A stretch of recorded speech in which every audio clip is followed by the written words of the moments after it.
My nephew thinks my house is haunted. He's right, in a way. I'm the ghost.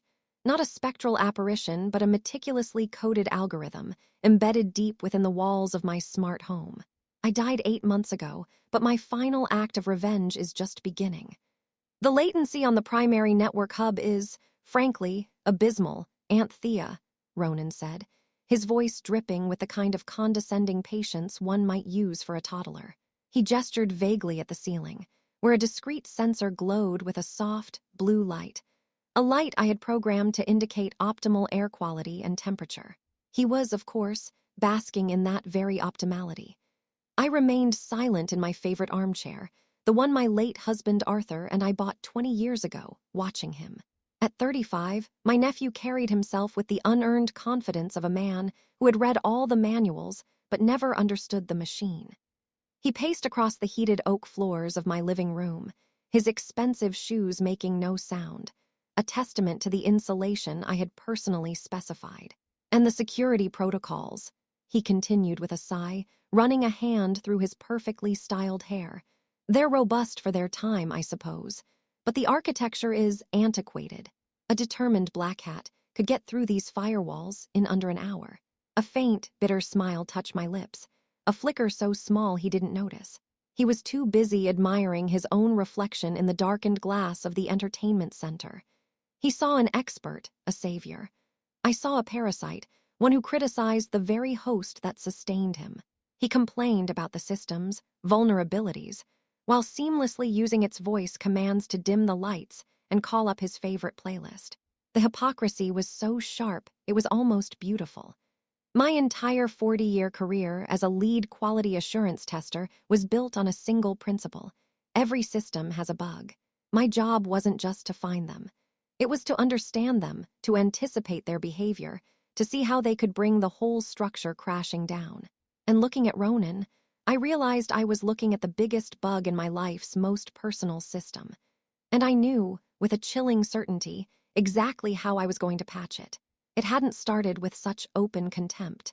It began, as these things so often do, with a story of misfortune wrapped in the language of family duty. 6 months ago, Ronan had been restructured out of his job at a cybersecurity firm. My sister, his mother, had called me, her voice a carefully calibrated blend of panic and flattery. "He's so worried about you, Thea," she'd said. "He says you shouldn't be rattling around in that high-tech palace all by yourself. It's not safe. He could help you manage things, with all the tech. It would give him a purpose, and you'd have family close by. Arthur, my husband of 50 years. He'd been gone for a year then, and the silence in our home was a physical weight, a void where our shared thoughts and projects used to be. He and I, both engineers to our core, had built this house together from the ground up. It wasn't just a structure of wood and wires. It was our masterpiece, a living testament to our shared intellect. We called it the A&T Haven, Arthur and Thea's Haven. I remembered the weekend we spent calibrating the sunrise simulation in the bedroom, Arthur holding the ladder steady while I sat on top, laptop balanced on my knees, tweaking the code until the light mimicked the exact hue of a dawn we'd once watched over the Grand Canyon. Every automated blind, every pressure-sensitive floor panel, every line of code was a memory. The idea of having family to fill the quiet spaces felt, for a fleeting moment, like a comfort against the encroaching silence. So I said yes. The first few weeks were pleasant enough. Ronan was grateful, helpful even. He organized my digital photo albums and set up the new streaming service on the main display, things I could have done myself but allowed him to do to feel useful. But soon the gratitude curdled into entitlement. The help became a slow, creeping takeover. He started by suggesting changes. "Aunt Thea, the thermostat algorithm is a bit primitive. Let me just tweak it for better energy efficiency." I tried to explain to him once about the predictive modeling I'd based on years of local weather data, but he just patted my hand. "Don't you worry your head about the technical stuff, Auntie. I've got it." He treated my life's work as his personal sandbox. He never asked. He just did. He rerouted the entire home network through a new server he brought in, claiming it offered enterprise-level security. What it really offered was him, total administrative oversight. He linked his smartwatch to the system, allowing him to override my commands with a flick of his wrist. He was a ghost in my machine, my own creation. He saw a 72-year-old widow, a relic to be managed. He never saw Thea, the woman who led the QA team that stress-tested the banking software half the country still used. He lived in my haven, erasing my husband's legacy one optimization at a time, and never once saw *me*. He only saw an asset, an opportunity, and a system he believed he was smart enough to control. The final straw, the one that snapped with the clean, irrevocable break of a stressed circuit board, came on a Tuesday afternoon. The air was warm, and the system had automatically opened the clear-story windows to let in the scent of my blooming roses. Ronan walked in, not with a suggestion, but with a document. He placed a sheaf of papers on the polished coffee table between us. On top, in bold letters, were the words, "Durable power of attorney *." "I had my lawyer draft this up," he said, his tone casual, as if he were discussing the weather. "It's for your own good, Aunt Thea. We need to be prepared. If your mind starts to go, this gives me the legal authority to manage your finances and the property. Just to make sure no one takes advantage of you." My blood ran cold. The scent of roses suddenly seemed cloying, funereal. He was talking about my mind, my competence, as if it were a flickering light bulb he was preparing to replace. But he wasn't finished. "And speaking of which," he continued, pulling out his tablet, "I need the master administrator password for the Haven's core system. The real one. The one that bypasses all the user-level stuff." He looked at me, a flicker of impatience in his eyes. "It's a huge security risk having it float around with just one elderly user. One wrong command, and you could brick the whole house. It's better if I hold on to it, just to be safe." That was it, the moment of absolute clarity. It wasn't about helping. It wasn't about concern. It was a coup. He wanted to seize control of my life, my finances, and the very heart of the home Arthur and I had built. He wanted to declare me mentally incompetent, a ghost in my own life, while he became the master of my universe. He wasn't just trying to take my house. He was trying to take my identity. He looked at the culmination of my life's work, my love, my intellect, and saw nothing but a prize to be claimed. In his eyes, I was already gone. And in that moment, the last vestiges of familial affection in my heart evaporated, leaving behind the cold, hard vacuum of resolve. That night, I didn't cry. I didn't rage. The grief for the family I thought I had was a quiet, internal thing, a door clicking shut in a distant room. Instead, I felt a familiar sensation I hadn't experienced in years. The calm, focused hum of a QA professional who has just replicated a critical, system-breaking bug. The bug's name was Ronan, and I, Thea, was going to design the ultimate patch. It would be my final project, my masterpiece. The next morning, I bypassed my own home network, using an old-school hardline connection I had installed for just such a contingency, and placed a call to Eleanor Vance. Eleanor had been my and Arthur's estate lawyer for over a decade. A sharp, no-nonsense woman with an appreciation for intricate details and a healthy disdain for entitled relatives. I didn't tell her everything over the phone. I just said I needed to make some unconventional updates to my will, and that it was a matter of some urgency. Her office was a quiet sanctuary of leather-bound books and quiet competence. I sat across from her polished mahogany desk and laid it all out. I didn't mince words. I told her about Ronan's condescension, his creeping control, the gradual erasure of my autonomy, and the final, insulting demand for power of attorney and my master password.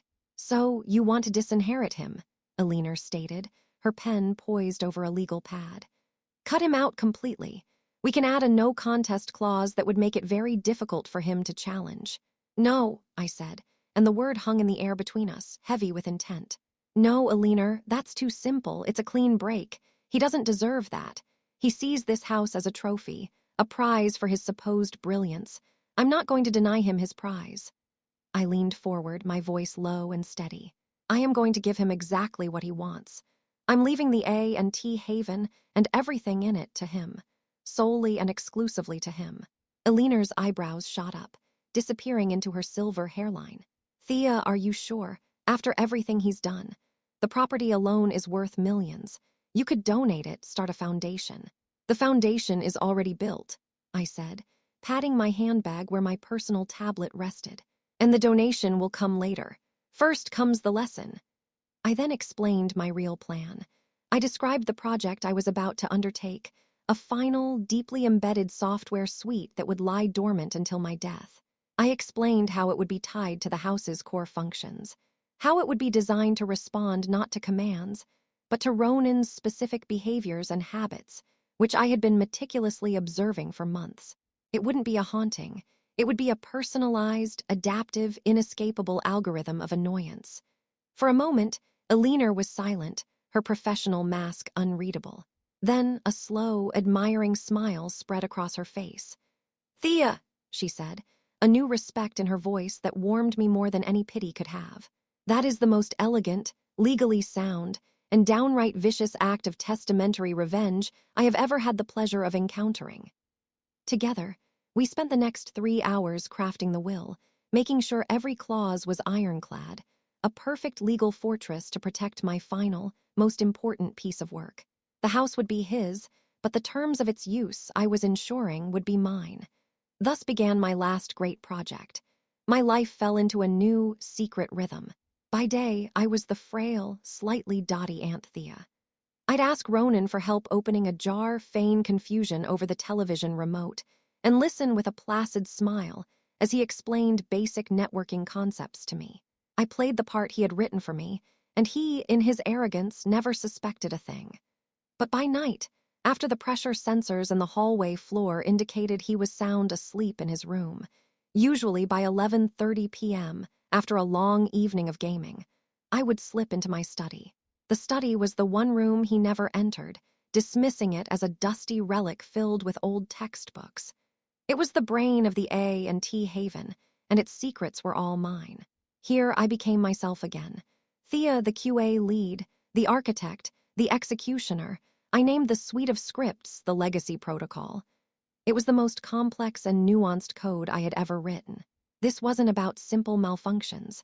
It was about psychological warfare, tailored specifically to Ronan's personality. I built it layer by layer, a digital ghost crafted from his own habits. I knew he hated sudden, unexplainable noises. So I wrote a script that, triggered by his presence alone in the living room after midnight, would play a 0.5-second audio clip from the high-fidelity ceiling speakers. It was a whisper, a sigh, a recording of Arthur's voice I had saved from an old voicemail, digitally distorted just enough to be unrecognizable but deeply unsettling. He was obsessed with control. So I designed a routine for the thermostat. If he ever tried to manually override my preferred setting of 21 degrees Celsius, the system would accept his command. Then, exactly 10 minutes later, it would glitch and reset the temperature to a brisk 16 degrees, just chilly enough to be uncomfortable. His arrogance was his greatest weakness. He believed he was smarter than any system. So, the crown jewel of my protocol was its defense mechanism. The scripts were encrypted and hidden within the system's core diagnostic files, disguised as routine error logs. Any attempt to access, modify, or delete them would trigger a cascade failure. Not a destructive one, that would be too crude. Instead, it would initiate a deeper, more frustrating level of lockdown. The internet speed would throttle to dial-up levels. The entertainment system would only play public domain documentaries from the 1950s. The automated coffee machine would only dispense lukewarm water. For months, I worked. I was a phantom in my own home, weaving a digital web around my unsuspecting spider. I tested, debugged, and refined my protocol until it was perfect. It was a testament to a lifetime of skill, a final, silent act of defiance. I was embedding my will, my very consciousness, into the walls of my home. Ronan thought he was waiting for me to die to inherit a house.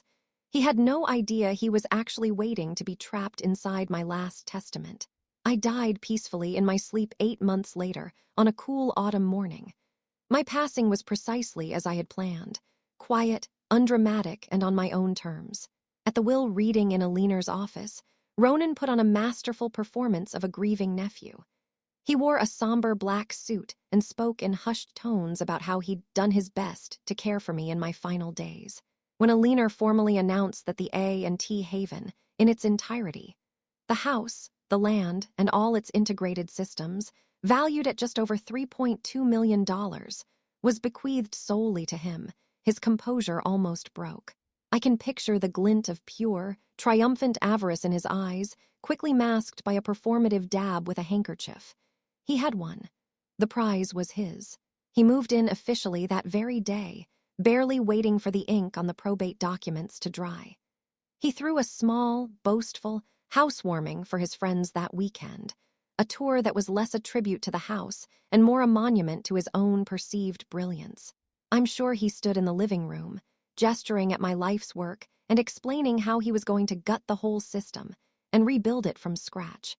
The first night he spent alone in the house as its new owner, the legacy protocol, which had been lying dormant, awaiting the permanent change of the house's primary occupant biometric signature to his activated. It started subtly.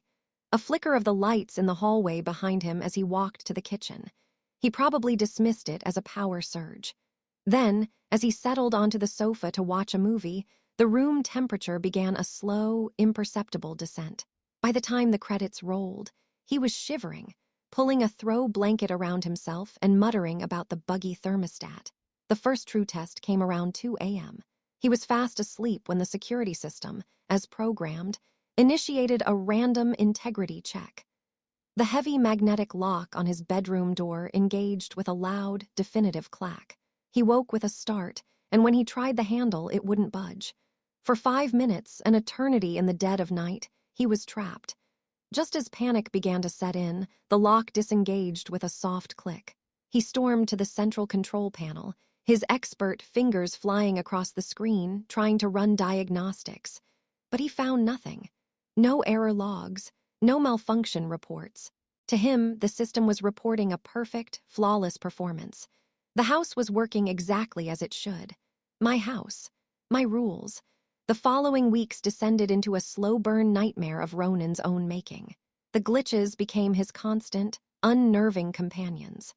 The whisper-soft sigh of my husband's voice would echo through a room just as he was drifting off to sleep, jolting him awake, his heart pounding. The automated blinds would refuse to open in the morning, plunging his day into darkness, only to snap open at midday with the force of a gunshot. His favorite bathroom, the one with the steam shower he loved, would randomly lock from the outside, the door impassable, the control panel unresponsive. He grew haggard. Dark circles formed under his eyes. His smug confidence began to fray, replaced by a raw, twitchy paranoia. He was a prisoner in his own palace. He brought in 2 of his so-called expert friends, tech bros who swaggered in with laptops and diagnostic tools, promising to tame the beast. They spent a weekend drinking his expensive coffee and poking around the system's surface layers. They found nothing. One of them, after being locked in the pantry for 20 minutes while the lights flickered menacingly, left in a hurry, muttering about bad wiring and a creepy vibe. Selling the house was impossible. He couldn't list a multi-million-dollar smart home whose primary feature was its malevolent unpredictability. He was trapped in the gilded cage he had so desperately coveted. The house, his trophy, had become his tormentor. Then, exactly 1 month to the day after my death, the final phase of my plan was executed. A pre-scheduled email, sent from a secure server I had set up years ago, landed in Alina Vance's inbox. The subject line was simple. For Ronan. Inside was a message for my nephew and a set of instructions for Alina. The message was brief. The house is not haunted, Ronan. It is simply operating under a new set of rules. My rules. There is a deactivation protocol.